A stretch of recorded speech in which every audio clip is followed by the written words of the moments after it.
Welcome students to the Unit 2 video for Inclusive Education. We'll be investigating the theories on inclusive education and learner support.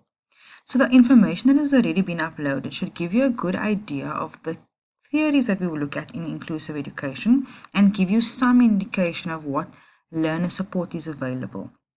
As we progress through this video, I'll be talking about some of the models within inclusive education that are important for us, but not just within the inclusive education, but for us as a society at large.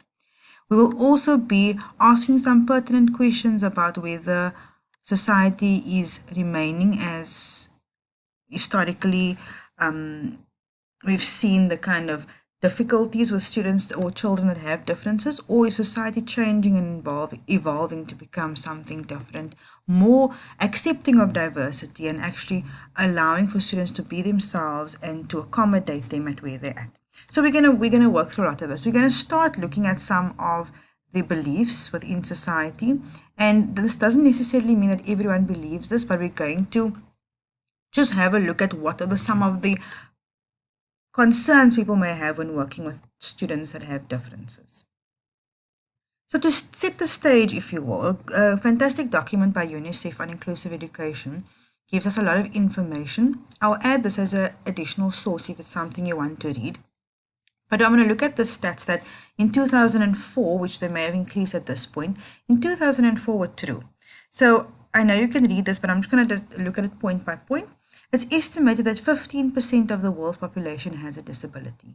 15% is a huge number considering the population of this earth. And if you think about it, how much accommodation do you think is made for this 15% of the world's population? Okay, this percent is expected to grow. So this was in 2014. So there's expectation that it's going to grow due to poor healthcare, poor early life care, stimulation and nutrition, which is exceptionally important, violence, trauma, abuse, civil conflicts, poverty, neglect, etc. These are all the elements of our society that our society is struggling with today. It hasn't gotten any better. Nutrition, for example, especially I want to talk about nutrition because it's not often something that people talk about in terms of barriers to learning. But nutrition is something that has not really been a focus.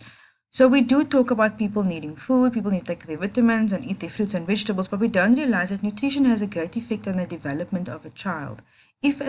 Especially in the first 2 years of a child's life, if they are not receiving the proper nutrients that they need, it actually can affect their brain development. Now, in poor communities, as we know, before I talk about that, as we know, if you go into the grocery store, fresh fruit and vegetables, healthy alternatives, organic products are a lot more expensive than the cheap alternatives that are filled with kind of all these chemicals.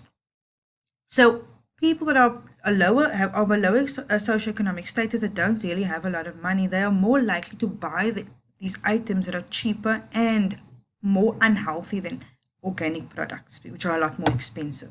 So it's compounding the kind of challenges that they have. Not only is there poverty, not only is there neglect, and neglect sometimes not just because of purposeful neglect, but neglect because parents are working full days, having to travel from very far and therefore not able to be with their children. So not only is there neglect, poverty, not only is there trauma and abuse and violence in the community, but also nutrition becomes a problem. Early life care becomes a problem, and stimulation becomes a problem because the society, the family, the community is not able to provide the child with what they need. So keep this in mind. This is a foundation within which we need to work. We work in these communities where these types of where these types of challenges are prevalent. And so we only see the child in front of us in the classroom, but we don't realize all of these systems, all of these challenges and barriers that they are facing in their lives all compound to affect the child, and which results in the behavior that you are seeing in the classroom, which is just a symptom of everything else that's happening in society. For every child that dies, 3 times as many are injured or permanently disabled. And that is a very scary number.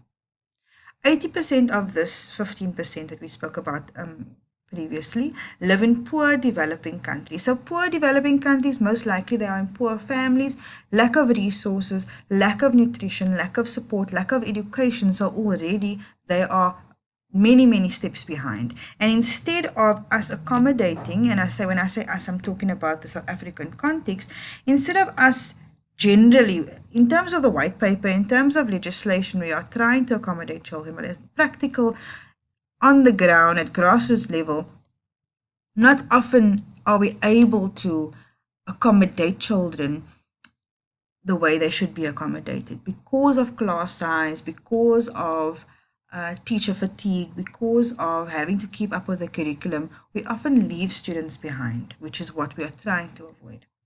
And then, of course, all of this affects not just the individual, but their families, carers, and communities, and the cycle continues. And so every generation is affected in some way by the community challenges, by the barriers, by neglect and poverty, and so on and so forth. So this is a starting point. We need to keep this in mind as we progress through this course. So societal perceptions, these are not necessarily everything, and it's not necessarily what everyone believes, but these are some of the societal perceptions that we have. We may not always vocalize it, we may not always feel that we can say that we think this way, and sometimes it's unconscious as well. And in society, people with differences are seen as a burden to others. And so you look at a family sometimes, and you've heard this in maybe communities or at schools, wherever the case is, ach shame, they have to push him around in a wheelchair, or ach shame, whatever the case is. And so people that will have differences are seen as a burden. They're seen as the other, as someone different. They're not like us. They don't fit in. They're seen as people that need to be changed to fit in. So we have to change this person. If they can see, then they can fit in. If they can hear, then they can fit in. If they can walk without a wheelchair, they can fit in. And people are always trying to find ways to, can't you go for this treatment? Can't you go for this surgery? And sometimes it's being helpful, but it's also our innate conscious and unconscious belief that you have to be a certain way. Like I said, it closely relates to the first point I made. People with differing abilities are often the object of pity and charity, where people like to say the term, ach, shame, I feel so sorry for him, I feel so sorry for that family, which obviously puts that person already in a place where you don't see them as equal, you don't see them as on your level. It's very hard things that I'm saying, but it is things that we have to be aware of when working with people in our communities and with differing abilities specifically. So we often focus on what the person cannot do. They cannot see, they cannot hear, they cannot walk, for example, but we don't focus on what they can do. They can have a conversation, they can have feelings, they can have relationships. People often think that people in wheelchairs or have different abilities, people with physical challenges can't be in a healthy relationship, can't be in a sexual relationship, can't be in a partnership, can't run a business. These are all these kinds of conscious and unconscious perceptions we have. Then also the person is sick, they're disabled, they're powerless, they're dependent, they have no capacity, and they need to be cured, similar to what we spoke about earlier.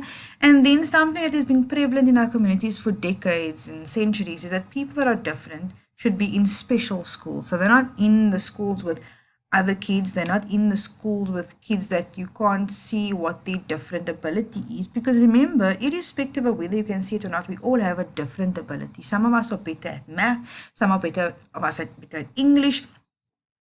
We all have different abilities. But some people's differences are more prevalent and more challenging than others, and therefore it's easier to separate. So we need to be aware that this is not something that we just read in books. It is something that our community often believes, and then because we believe it, our actions and we play out in this way. We play out in the way we treat people with differences. So what about in the classroom? Why would you think that teachers are unnerved or they feel hesitant to have students with differences and learning differences in their classroom?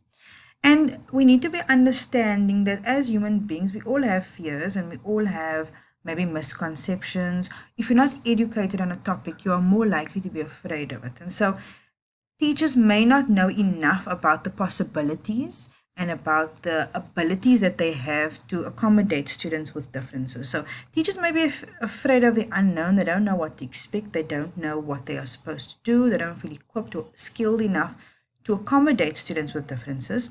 They also have the pressing curriculum expectations. You need to finish, you need to have all of this done. Students need to be at this point at the end of the year, and therefore they can't find the opportunity or time to that they think they need to sit individually with children with differences, because they feel that the next point says they have to make the child meet the grade requirement. It's not necessarily the case. Sometimes students can straddle. Sometimes it's just about getting a child to do what they can do. They don't need to pass the grade in the same way as other students can. It depends on, you need to assess the child where they are at and what their abilities and capabilities are, as opposed to expecting them to meet the same standard.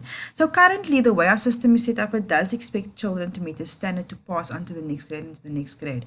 But if we think about a child graduating in a different way, graduating in terms of their skill level, in terms of acquired skill level, we can think about education and assessment in a very different way. Teachers also feel that there's a lack of support and relationships with teachers, and therefore feel that they are doing things on their own. So they're very scared to embark on a teaching relationship with students with differences. They do not feel equipped to support these learners. They don't feel educated enough. They don't feel that they have the skills. They don't feel that they are given the tools to best accommodate the child. And teachers are not bad. None of us are bad. We're not trying to say we don't want to. It's just that some of us don't know the ways in which we can engage a learner, the ways in which we can talk to a child that has a learning difference in a way that they can understand. And there's various ways to do this, but you do need to be trained. It isn't something that you will just know. Some of us can think of strategies, which is great. Some of us can think of kind of intuitively think of ways to engage his learners, and that is fantastic. But most and many teachers do need the actual support and training in order to do all of these types of activities and differentiated instruction, differentiated assessments in an easy way that is manageable for a teacher.